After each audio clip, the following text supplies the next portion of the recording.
Alan Wake has an absolute boatload of collectibles for you to pick up along the way through the game, from coffee thermoses to radios that you can tune into a station and listen to some conversations.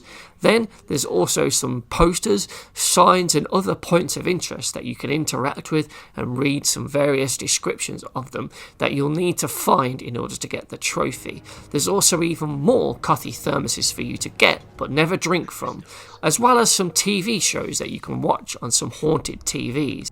And who could forget the 30 hidden chests that you can find by following the yellow paint, which will lead you to some goodies to pick up. And as you explore throughout most of the rooms and buildings and through the woods, you'll find even more coffee thermoses. And then there's also a whole load of manuscript pages from Alan Wake himself that you need to pick up. And if that wasn't enough, there's another 15 or so that are exclusive to the hardest difficulty in the game, Nightmare Mode.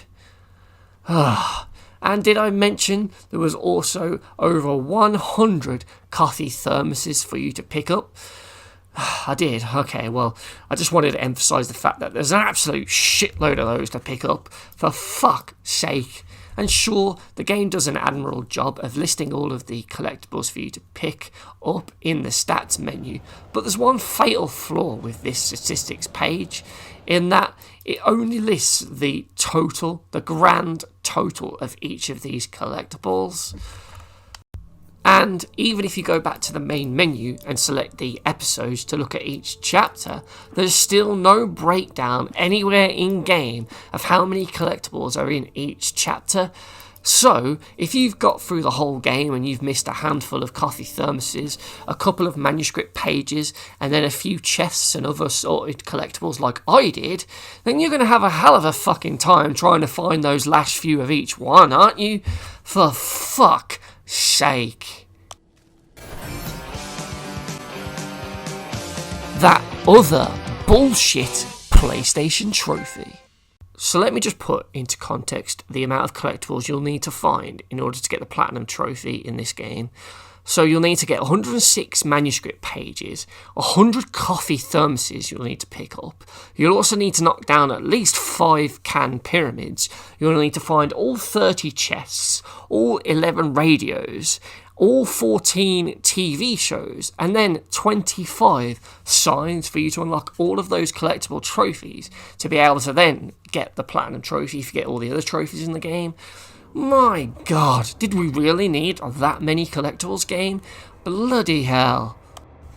It's frustrating because, one, there's so many. Two, they go to the trouble of listing them all in here and giving you a tracker, but they go and half-arse it by not breaking it down into how many are in each chapter, so that you could at least find the last few of each of the categories that you're missing. Because when you get to the point that I'm at now, where I've nearly got all of them done, I'm just missing a couple in each category. It's very hard to then find the ones you missed just by walking through the levels, so I had to then go back through the game and do a complete playthrough using a guide to then go back and one by one pick up each of these collectibles. Or what I would often find is I'd get to where the collectible is and there'd be nothing there because I'd already picked up that one. Even worse are the manuscript pages, because they actually respawn in the game, because they are tied to the story, so I can kind of see why they're still there. But it's really annoying to find one, pick it up, and then look at your stats page and see that the number hasn't gone up because you'd already picked up that one in a previous playthrough. It's just a kick in the teeth, to be honest. Same with like the TV shows and the radios, they're just still lying around, even if you've already found or watched those ones. Some of the collectibles are a pain as well, like the signs. I didn't like those ones because for a lot of them they're just these big massive signs like on the museum bits or like the tourist destinations, so they're easy to see. But then little ones like this one on the chain fence are just bullshit, because if you don't see the button prompt as you walk past it, you wouldn't even think it was a collectible. What a load of shit that one was. The coffee thermoses are probably the most well hidden ones, with some of these being in real bullshit places just out of nowhere, right out of the way.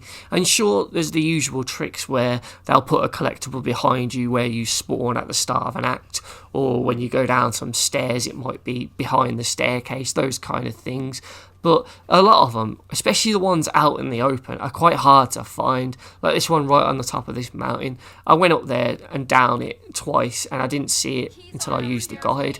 And the TVs as well, some of these, like the ones hanging on the wall, I just didn't think you could go up to and press. So this one on my first playthrough, I walked right past it, not even realising, because I was expecting it to be on a cabinet or something for me to easily click and turn on. Another problem I have with some of the collectibles is the ones that are in the areas where the darkness is all around you and the taken are all around you fighting you, so you just sort of rushed through the area because you don't want to stay in this sort of combat situation. And when it hides ones in there, it's really frustrating because you just naturally run through these. Well, this was a chest that I missed because it was to the left of a cabin that if you went inside it you would trigger a cutscene, and I think it was the end of the chapter, so I had to come back here on another playthrough to get this one. I don't know, maybe it's just me, because I definitely hate collectible trophies. I just can't stand them. They're just really frustrating. And this one was just made even more awkward because of the lack of a tracker. So I was constantly finding ones that I'd already found, so they weren't there. And then I'd have to try and find the last couple of each set. And it was just really frustrating. But eventually, thanks to a guide on the internet, I managed to find all of them, and the very last one I needed was the coffee thermos one here. And as you can tell, when I found it at long last, right in the second to last chapter I think it was, I unlocked the silver hyper caffeinated trophy, and with that I also got my shiny platinum for Alan Wake Remastered on PS5. So yeah, it could have been a lot worse, but it also could have been a lot easier if they had just put a tracker